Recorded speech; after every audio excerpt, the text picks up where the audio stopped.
Companies act 2013 master class. सोचिए, एक company है, बिजनेस बहुत बड़ा है, करोड्स ऑफ रुपयास का पेड अप कैपिटल है, टर्नओवर हंड्रेड्स ऑफ करोड्स में है, बोर्ड रूम में बड़े बड़े डिसीजंस होते हैं। और फिर एक दिन कंपनी के कंप्लायंस ऑफिसर के सामने एक सिंपल सवाल आता है। बोर्ड लीगली कंप्लीट है या सिर्फ देखने में कंप्लीट है? क्योंकि कंपनीज एक्ट के अंडर बोर्ड में सिर्फ डायरेक्टर्स की रिक्वायर्ड नंबर होना इनाफ नहीं है। कुछ कंपनीज के लिए लॉ कहता है वुमन डायरेक्टर होना चाहिए, और कुछ कंपनीज के लिए इंडिपेंडेंट डायरेक्टर्स भी मैंडेटरी हैं।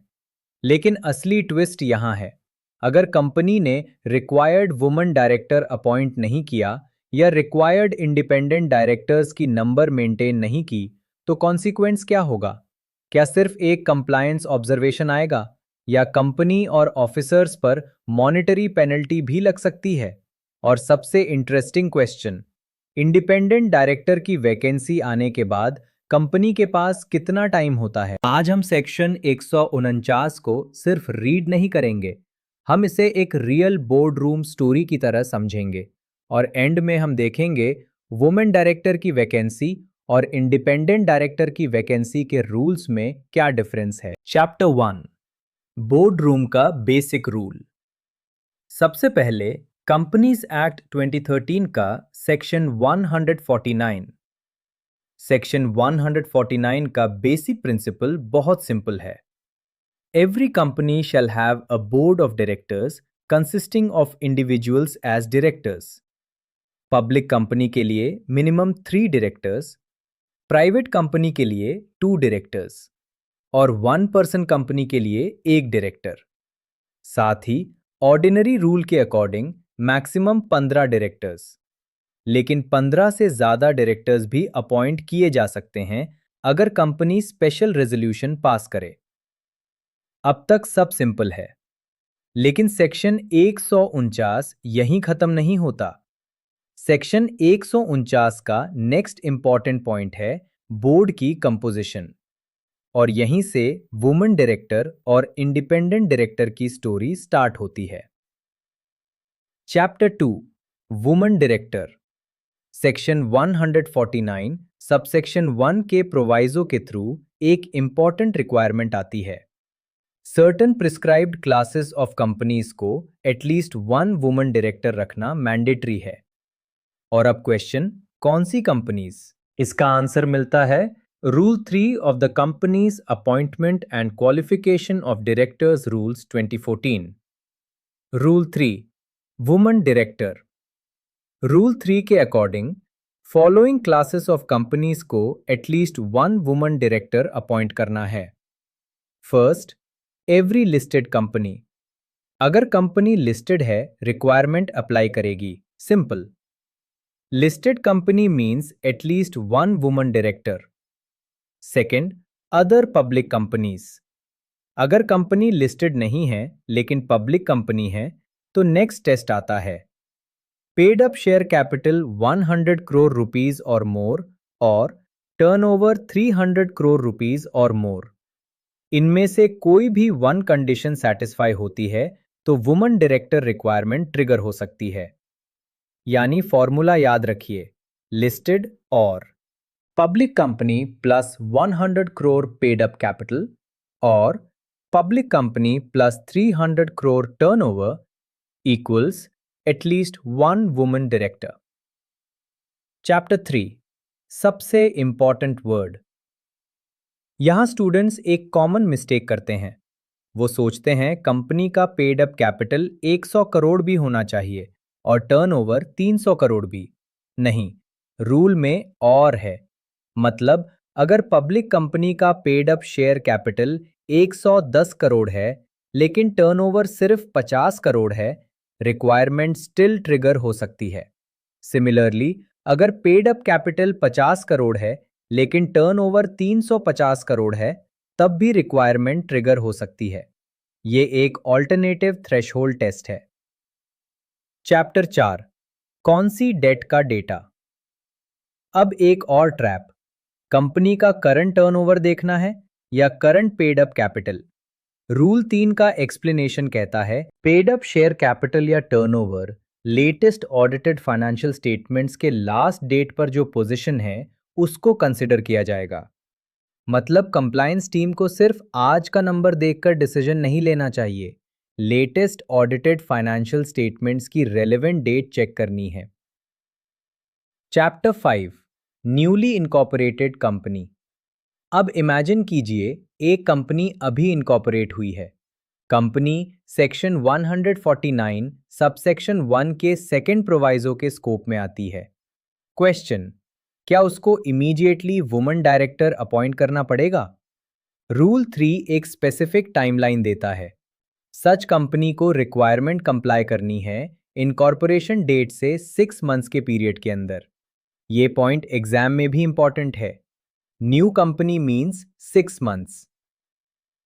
चैप्टर 6 सबसे डेंजरस सिचुएशन। अब स्टोरी को थोड़ा सीरियस करते हैं। सपोज कंपनी ने वुमन डायरेक्टर अपॉइंट कर रखी थी, एवरीथिंग वाज कंप्लायंट, लेकिन सडनली वुमन डायरेक्टर रिजाइन कर देती है। अब क्या? कंपनी बोले अगली एजीएम में अपॉइंट कर लेंगे? नहीं, यहां रूल 3 का सेकंड प्रोवाइजो इंपॉर्टेंट है। इंटरमिटेंट वैकेंसी को बोर्ड को फिल करना है at the earliest but not later than immediate next board meeting और 3 months from the date of vacancy whichever is later. Whichever is later इस phrase को ignore मत करिए। एग्जाम्पल लेते हैं। वुमेन डायरेक्टर की वैकेंसी हुई 1 जनवरी, नेक्स्ट बोर्ड मीटिंग 15 जनवरी, 3 महीने पूरे 1 अप्रैल। अब कंपेयर कीजिए 15 जनवरी वर्सेस 1 अप्रैल।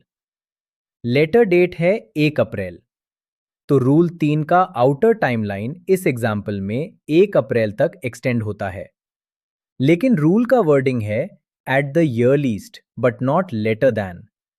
इसलिए प्रैक्टिकल कंप्लायंस अप्रोच ये होनी चाहिए कि कंपनी अपॉइंटमेंट को अननेसेसरीली डिले न करे। Chapter 7 consequences. और यही से कंप्लायंस का रियल कॉन्सिक्वेंस स्टार्ट होता है। अगर company mandatory women director requirement comply नहीं करती तो क्वेश्चन आता है पेनल्टी किस सेक्शन में? सेक्शन 149 के इस पर्टिकुलर रिक्वायरमेंट के लिए स्पेसिफिक पेनल्टी प्रोविजन ना होने की सिचुएशन में section 172 relevant general penalty provision है। सेक्शन 172 के अकॉर्डिंग चैप्टर 11 के प्रोविजन का डिफॉल्ट, जहां स्पेसिफिक पेनल्टी प्रोवाइडेड नहीं है, कंपनी और डिफॉल्टिंग ऑफिसर पर 50,000 रुपीज पेनल्टी और कंटिन्यूइंग फेलियर के केस में 500 rupees per day additional penalty subject to maximum company के लिए 3 lakh rupees, officer in default के लिए 1 lakh rupees. Non appointment of a mandatory woman director के मैटर्स में सेक्शन 172 का यूज करके पेनाल्टीज इंपोज की गई हैं। चैप्टर 8। अब इंडिपेंडेंट डायरेक्टर अब वुमन डायरेक्टर की स्टोरी को साइड में रखते हैं और बोर्ड रूम में एक और इंपॉर्टेंट कैरेक्टर एंटर होता है, ID independent director. Section 149 subsection 4 के according every listed public company को at least 1/3 of the total number of directors as independent directors रखना है और फ्रैक्शन को 1/3 कैलकुलेट करने के बाद 1 डायरेक्टर के रूप में राउंड ऑफ किया जाएगा। ये लिस्टेड पब्लिक कंपनीज का स्टैट्यूटरी रिक्वायरमेंट है, लेकिन अनलिस्टेड पब्लिक कंपनीज का क्या? यहां एंट्री होती है rule 4। Chapter 9 rule 4 number of independent directors. Rule 4 के सब रूल 1 के अकॉर्डिंग सर्टेन पब्लिक कंपनीज को एटलीस्ट 2 इंडिपेंडेंट डायरेक्टर्स अपॉइंट करने हैं और यहां 3 फाइनेंशियल ट्रिगर्स दिए गए हैं। First, paid up share capital. Public company having paid up share capital 10 crore rupees और more. Second, turnover. Public company having turnover 100 crore rupees और more. Third, outstanding financial exposure. Public company having aggregate outstanding loans plus debentures plus deposits exceeding 50 crore rupees. इन 3 conditions में से कोई applicable condition rule 4 को trigger कर सकती है। रूल 4 का मेमोरी फॉर्मूला 10 करोड़ और 100 करोड़ और 50 करोड़ इक्वल्स 2 इंडिपेंडेंट डायरेक्टर्स। यहां 10 crore means paid up share capital, 100 crore means turnover, 50 crore means loans plus debentures plus deposits. Chapter 10। लेकिन 2 डायरेक्टर्स ऑलवेज इनफ नहीं। अब एक very important proviso. Suppose rule 4 के अकॉर्डिंग कंपनी को 2 इंडिपेंडेंट डायरेक्टर्स चाहिए। कंपनी ने 2 अपॉइंट कर दिए। Company thinks compliance complete. Not necessarily. Rule 4 का फर्स्ट प्रोवाइजो कहता है, अगर कंपनी के ऑडिट कमिटी की कॉम्पोजिशन के लिए higher number of independent directors required है तो वहीं हायर नंबर एप्लीकेबल होगा। यानी rule 4 minimum equals 2 but audit committee requirement equals higher number, तो हायर नंबर फॉलो करना पड़ेगा। Chapter 11 independent director vacancy. अब फिर वही dramatic moment. Independent director resign कर देते हैं। कंपनी क्या करेगी? नेक्स्ट एजीएम में देख लेंगे। Again no. रूल 4 का सेकेंड प्रोवाइजो कहता है, इंटरमिटेंट वैकेंसी को बोर्ड को फिल करना है at the earliest but not later than immediate next board meeting और 3 months from vacancy whichever is later. Notice कीजिए, वुमेन डायरेक्टर और इंडिपेंडेंट डायरेक्टर वैकेंसी प्रोविजंस में वर्डिंग रिमार्केबली सिमिलर है, लेकिन कंप्लायंस क्लासिफिकेशन अलग है। Chapter 12 3-year exit rule. अब rule 4 का एक very important relief provision. Suppose company rule 4 के थ्रेशोल्ड के अंदर आ गई, लेकिन फिर कंपनी का साइज रिड्यूस हो गया। पेड अप कैपिटल थ्रेशोल्ड से नीचे, टर्नओवर थ्रेशोल्ड से नीचे, outstanding loans, debentures and deposits भी थ्रेशोल्ड से नीचे। क्वेश्चन, क्या कंपनी इमीडिएटली रूल 4 से बाहर आ जाएगी? नंबर रूल 4 का थर्ड प्रोवोसो इंपॉर्टेंट है। अगर कंपनी 3 कंडीशंस में से किसी भी कंडीशन को 3 कंसेक्यूटिव ईयर्स तक फुलफिल नहीं करती तो कंपनी को रूल 4 कंप्लाई करना रिक्वायर्ड नहीं होगा until such time as it meets any of those conditions again. Memory trick: threshold lost does not mean immediate exit. 3 consecutive years. ये बहुत इंपॉर्टेंट एग्जाम पॉइंट है। चैप्टर 13 डेटा किस date का, rule 4 में भी एक्सप्लेनेशन इंपॉर्टेंट है। Paid up share capital, turnover, outstanding loans, debentures, deposits, इन सब को लेटेस्ट ऑडिटेड फाइनेंशियल स्टेटमेंट्स के लास्ट डेट पर एग्जिस्टिंग पोजीशन के बेसिस पर कंसिडर किया जाएगा। यानी रूल 3 और रूल 4 दोनों में लेटेस्ट ऑडिटेड फाइनेंशियल स्टेटमेंट्स का कॉन्सेप्ट क्रिटिकल है। Chapter 14 higher law wins. अब एक और इंपॉर्टेंट प्रोविजो। अगर किसी पर्टिकुलर क्लास ऑफ कंपनीज के लिए किसी अदर लॉ में higher number of independent directors prescribed है तो कंपनी को वही हायर नंबर कंप्लाई करना होगा। सिंपल लैंग्वेज में रूल 4 का नंबर फाइनल सीलिंग नहीं है।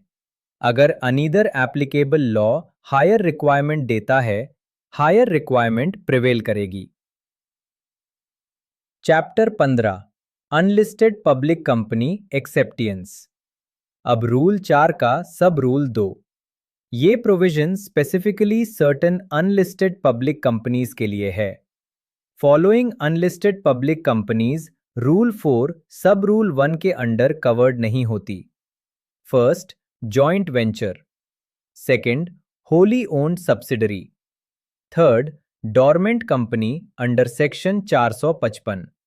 तो अगर कोई अनलिस्टेड पब्लिक कंपनी रूल 4 के थ्रेशोल्ड को अदरवाइज सेटिस्फाई करती है, फिर भी पहले चेक कीजिए, क्या वो जॉइंट वेंचर है, क्या वो होली ओन्ड सब्सिडरी है, क्या वो डॉर्मेंट कंपनी है। अगर रेलेवेंट एक्सेप्शन अप्लाई होता है, रूल 4 सब रूल 1 का रिक्वायरमेंट अप्लाई नहीं होगा as specified in rule 4 sub rule 2। Chapter 16 woman director R versus independent director. अब दोनों रिक्वायरमेंट को एक साथ कंपेयर करते हैं। Woman director, section 149 subsection 1 proviso. Rule 3. Requirement. Serious. At least one woman director. Applicability. Every listed company or public company with 100 crore rupees paid up capital or 300 crore rupees turnover.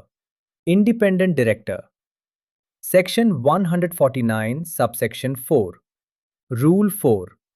For listed public company, at least one-third independent directors. For specified public companies under Rule 4, at least 2 independent directors. Threshold. 10 crore rupees paid up capital or 100 crore rupees turnover or 50 crore rupees aggregate loans plus debentures plus deposits. Chapter 17. The Big Surprise. अब एक company imagine कीजिए, listed company, board में 9 directors. Question 1. Woman director? At least one. Question 2. Independent directors? 1/3 of 9, that is 3 independent directors. तो company को 1 woman director plus 3 independent directors maintain करने होंगे. लेकिन यहां एक सटल पॉइंट है. वुमन डायरेक्टर का मतलब ऑटोमेटिकली इंडिपेंडेंट डायरेक्टर नहीं होता और इंडिपेंडेंट डायरेक्टर का मतलब ऑटोमेटिकली वुमन डायरेक्टर भी नहीं होता. एक person simultaneously required characteristics satisfy कर सकता है, लेकिन लीगल क्लासिफिकेशन और इंडिपेंडेंस रिक्वायरमेंट्स सेपरेटली सेटिस्फाई होनी चाहिए. चैप्टर 18. इंडिपेंडेंट डायरेक्टर का टेस्ट. और यहां सेक्शन 149 सब सेक्शन 6 इंपॉर्टेंट हो जाता है. इंडिपेंडेंट डायरेक्टर सिर्फ नाम से इंडिपेंडेंट नहीं होता. Section 149 sub section 6 detailed independence criteria देता है. फॉर एग्जाम्पल, बोर्ड के ओपिनियन में पर्सन को इंटीग्रिटी और relevant expertise and experience possess करना चाहिए. पर्सन कंपनी या उसकी होल्डिंग, सब्सिडियरी या एसोसिएट कंपनी का प्रमोटर नहीं होना चाहिए और प्रमोटर या डायरेक्टर से प्रोहिबिटेड रिलेशनशिप नहीं होना चाहिए. पेक्यूनियरी रिलेशनशिप के रिस्ट्रिक्शंस भी हैं. रिलेटिव के सिक्योरिटीज, इंडेप्टनेस, गारंटीज और पेक्यूनियरी ट्रांजैक्शंस के रिगार्डिंग भी कंडीशंस हैं. प्रीवियस एम्प्लॉयमेंट और प्रोफेशनल रिलेशनशिप के रिगार्डिंग भी रिस्ट्रिक्शंस हैं. इसलिए इंडिपेंडेंट डायरेक्टर अपॉइंट करना सिर्फ वैकेंसी फिल करना नहीं है. कैंडिडेट की एलिजिबिलिटी भी प्रॉपरली टेस्ट करनी है. चैप्टर 19. Declaration of independence. और अपॉइंटमेंट के बाद भी स्टोरी खत्म नहीं होती. सेक्शन 149 सब सेक्शन 7 के अकॉर्डिंग इंडिपेंडेंट डायरेक्टर को डिक्लेरेशन देना होता है कि वो इंडिपेंडेंस क्राइटेरिया मीट करता है. ये declaration first board meeting in which he participates as director इक्तर और thereafter first board meeting in every financial year या whenever circumstances change which may affect his status तब दिया जाता है. यानी इंडिपेंडेंस वन टाइम सर्टिफिकेट नहीं है. It is an ongoing compliance responsibility. Chapter 20. Independent director की लायबिलिटी. अब एक बहुत इंपॉर्टेंट कॉन्सिक्वेंस. सपोज कंपनी में कोई सीरियस डिफॉल्ट हुआ. क्या हर इंडिपेंडेंट डायरेक्टर ऑटोमेटिकली लायबल होगा? नो. सेक्शन 149 सब सेक्शन 12 का प्रोटेक्शन फ्रेमवर्क इंपॉर्टेंट है. इंडिपेंडेंट डायरेक्टर और स्पेसिफाइड नॉन एग्जीक्यूटिव डायरेक्टर की लायबिलिटी सर्टन एक्ट्स के लिए तब अराइज होती है जब knowledge attributable through board processes और कंसेंट और कनाइवेंस या लैक ऑफ डिलिजेंस जैसे कंडीशंस इन्वॉल्व हों. इसलिए इंडिपेंडेंट डायरेक्टर का रोल पैसिव अटेंडेंस का नहीं है. अगर बोर्ड प्रोसेस में इशू आ रहा है और डायरेक्टर को एक्ट डिलिजेंटली करना चाहिए तो साइलेंस इटसेल्फ रिस्क क्रिएट कर सकता है. Chapter 21. Consequences of non compliance. अब पूरी स्टोरी का कॉन्सिक्वेंस समझिए. कंपनी ने मैंडेटरी वुमन डायरेक्टर अपॉइंट नहीं किया या applicable independent director requirement comply नहीं की. अब कंपनी को सिर्फ एक क्वेश्चन नहीं देखना चाहिए, अपॉइंटमेंट कब करेंगे. उसको यह भी देखना चाहिए डिफॉल्ट कब स्टार्ट हुआ, डिफॉल्ट कितने दी, एंड कंटिन्यू हुआ। कौन सा स्पेसिफिक पेनल्टी प्रोविजन एप्लीकेबल है? कौन ऑफिसर इन डिफॉल्ट है? अगर चैप्टर 11 के डिफॉल्ट के लिए स्पेसिफिक पेनाल्टी प्रोवाइडेड नहीं है, section 172 general penalty provision relevant हो सकता है। Penalty 50,000 rupees plus continuing failure 500 rupees per day, maximum 3 lakh rupees company के लिए and 1 lakh rupees officer in default के लिए। यानी कंप्लायंस डिले को इग्नोर करना फ्री ऑप्शन नहीं है। चैप्टर 22 रियल वर्ल्ड लेसन, और यहाँ कॉर्पोरेट गवर्नेंस का रियल लेसन छुपा हुआ है। बोर्ड कंपोजिशन एक फॉर्मेलिटी नहीं है। वुमन डायरेक्टर रिक्वायरमेंट सिर्फ एक टिक बॉक्स नहीं है। इंडिपेंडेंट डायरेक्टर रिक्वायरमेंट सिर्फ एनुअल रिपोर्ट में एक लाइन नहीं है। ये रिक्वायरमेंट्स बोर्ड के डिसीजन मेकिंग स्ट्रक्चर को इन्फ्लुएंस करती हैं, और जब वैकेंसी आती है कंपनी के पास प्रेस्क्राइब टाइमलाइन होती है। अगर कंपनी वेट करती रहे डिफॉल्ट कंटिन्यू हो सकता है, और continuing default continuing financial consequences create कर सकता है। Chapter 23 final revision. अगर आप सीएस एग्जीक्यूटिव या सीएस प्रोफेशनल के लिए प्रिपेयर कर रहे हैं तो ये फॉर्मूला याद रखिए। Woman director section 149 subsection 1 plus rule 3। Listed company और public company with 100 crore rupees paid up capital or public company with 300 crore rupees turnover equals 1 woman director. Vacancy next board meeting or 3 months, whichever is later. Newly incorporated covered company 6 months. Independent director section 149 subsection 4 plus rule 4. Listed public company 1/3 independent directors. Fraction round up as 1.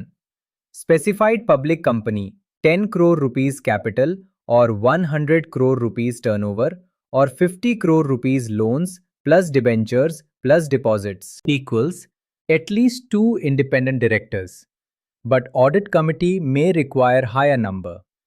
Vacancy next board meeting or 3 months, whichever is later.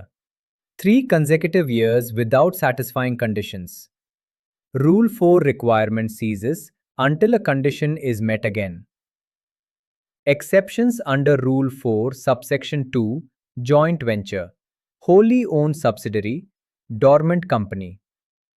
तो अगली बार जब आप किसी company का board देखें, सिर्फ ये मत देखिए बोर्ड में कितने डायरेक्टर्स हैं, ये भी पूछिए क्या रिक्वायर्ड वुमन डायरेक्टर हैं, क्या रिक्वायर्ड इंडिपेंडेंट डायरेक्टर्स हैं, क्या वैकेंसी टाइम लिमिट के अंदर फिल हुई, क्या लेटेस्ट ऑडिटेड फाइनेंशियल स्टेटमेंट्स के नंबर्स से एप्लीकेबिलिटी टेस्ट की गई, और सबसे इंपॉर्टेंट, क्या कंपनी ने बोर्ड कॉम्पोजिशन को सिर्फ अपॉइंटमेंट एक्सरसाइज समझा है या जेन्युइनली कॉर्पोरेट गवर्नेंस रिक्वायरमेंट की तरह ट्रीट किया है। क्योंकि कंपनीज एक्ट का मैसेज बहुत क्लियर है, बोर्ड बनाना इजी है, कंप्लायंट बोर्ड बनाना रियल चैलेंज है। और एक मिस्ड अपॉइंटमेंट कभी कभी सिर्फ बोर्ड वैकेंसी नहीं होती, वो स्टैट्यूटरी डिफॉल्ट बन सकती है, और स्टैट्यूटरी डिफॉल्ट के साथ पेनल्टी भी आ सकती है। अगर आपको कंपनीज एक्ट 2013 के ऐसे प्रैक्टिकल प्रोविजंस को एग्जाम पॉइंट ऑफ व्यू और रियल कॉर्पोरेट कंप्लायंस पर्सपेक्टिव दोनों से समझना है तो इस कंपनीज एक्ट 2013 मास्टर क्लास को फॉलो कीजिए, क्योंकि लॉ को सिर्फ रीड नहीं करना है, लॉ को बोर्ड रूम में अप्लाई करना है।